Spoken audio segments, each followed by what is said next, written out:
দেখলাম যে একটা ভাই যে বাঙালি বান্দরবনের পার্বত্য অঞ্চলের খাবার খাচ্ছে, তো আমরা জানতে চেষ্টা করব তার কাছে এই খাবারটা কেমন লাগছে।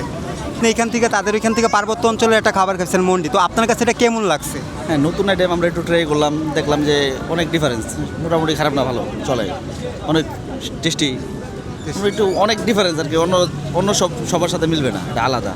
চা খাচ্ছি রোদলার টি মনে হয়, এটাও ভালো, হ্যাঁ ডিফারেন্স আছে। ওনার কাছে এই পার্বত্য অঞ্চলের খাবারটা কেমন লাগছে, বান্দরবনের পার্বত্য অঞ্চল? আচ্ছা, আপনার কাছে কেমন লাগছে এই খাবারটা?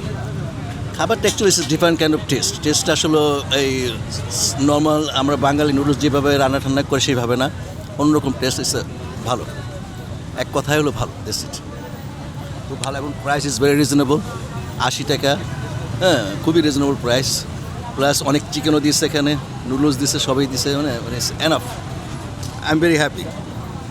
আমাদের একটা ছোট উদ্যোগ, মানে আমাদের এটা থেকে একদম ফ্যামিলি চালাতে হবে বা নিজে চলবো ওরকম ইন্টেনশন নয়। আমাদের ইন্টেনশন হচ্ছে আমাদের কোম্পানিটাকে আমরা বাড়াবো, আমাদের ঐতিহ্যবাহী খাবার আমরা সবার সামনে রিপ্রেজেন্ট করব। তো যেমন ভাই হচ্ছে এখানে স্পেশাল হসপিটালে চাকরি করেন হেড অফিসে, তো আমিও পড়াশোনা চলতেছে আমার, তো এভাবে আমরা যেহেতু ছোট উদ্যোগ নিয়েছি, এইটা আস্তে আস্তে বড় হবে।